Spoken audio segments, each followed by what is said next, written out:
Leading up to the February 9th trade deadline, we're keeping an eye on potential trade candidates from around the NBA. We're continuing that series today with a closer look at a group of centers who could be on the market. Jakob Poeltl, Spurs. Salary: $9.4 million. Now in his 7th season, Poeltl has developed into a quality starting center during his tenure with the Spurs. Notably, he has become a more confident and reliable scorer and a much improved passer. He has also cut back on his fouls and maintained his typical above-average rebounding and interior defense.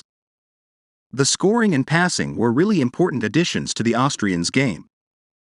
The scoring allows him to punish switches, and the playmaking means he can still have an impact away from the basket, critical for a non-shooter like Poeltl. The Spurs are reportedly looking for at least one first-round pick, and preferably two, for the 27-year-old. If a team trades for him, it needs to be both reasonably sure it can re-sign him and willing to pay him. He's expected to command around $20 million per year as a free agent, which is what Jarrett Allen received from the Cavs in 2021.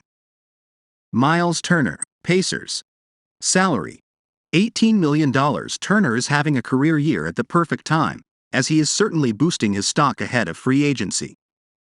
He's averaging career highs in points, 17.0, rebounds, 7.8, and free throw attempts, 4.3, per game, as well as field goal percentage, 55.1%, and three-point percentage, 39.6%.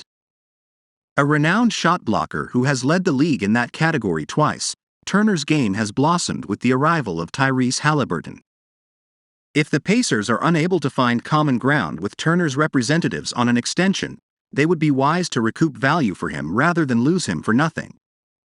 One potential red flag for would-be suitors: the 26-year-old has had extended injury absences each of the past 2 seasons, though he has been relatively healthy in 2022-23, having missed 9 of 49 games to this point. Christian Wood, Mavericks. Salary: $14.32 million. Wood's situation is somewhat similar to Turner's, as both big men are having strong seasons and are reportedly discussing extensions with their respective teams. A very talented offensive player, Wood has shot at least 50% from the field and 37% from 3 each of the past 4 seasons. The 27-year-old has bounced around, having played for 7 teams in as many NBA seasons. Wood was quite skinny entering the league, isn't a great decision-maker, and has defensive concerns. There were also some question marks about his attitude, though those seem to have gone away as he's gotten more minutes in recent years. While Wood theoretically can play both frontcourt spots, he has clearly been more effective as a center, especially on defense.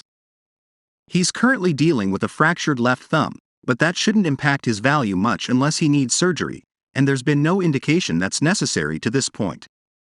But first, if you are new to the Bucks News channel, take advantage and subscribe so you don't miss the latest news that happens in the world of basketball. We are always bringing you firsthand here. Enjoy and like this video, so that YouTube continues to bring you the latest Bucks news in the world of basketball. Given what happened last year with losing Jalen Brunson for nothing in free agency and the fact that Dallas is over the cap and can't easily replace him, you would expect the front office to keep Wood around. Still, if an extension isn't reached, he could very well be traded. Serge Ibaka, Bucks. Salary: veterans minimum. Ibaka was a good player for a long time, leading the NBA in blocks per game twice early in his career with Oklahoma City and then transforming into a solid outside shooter. He was a key rotation player for the Raptors when they won the title in 2019. Unfortunately, Ibaka underwent back surgery in June 2021 while with the Clippers and hasn't looked the same since. At 33 years old and in his 14th season, he certainly has a wealth of experience, but it's unclear how much he can contribute on the court at this point in his career. The Bucks reportedly agreed to seek a trade for the veteran big man, who has only made 16 appearances in 22-23. The Nets, Heat and Hawks are among the teams said to have interest in Ibaka. Mason Plumlee, Hornets. Salary: $9.08 million. An energetic big man, Plumlee is having a career year for a 13-35 Hornets team that currently has the 3rd worst record in the NBA. Considering he turns 33 in a couple months, is an impending free agent and the Hornets are going nowhere this season, It's fair to wonder why Plumlee is playing a career-high 28.3 minutes per game, but he has provided solid production. Through 48 games, all starts, the veteran center is averaging career highs in points, 12.0, rebounds, 9.8, and FG%, 66.8. He's also tied for a career high in assists per game with 3.6.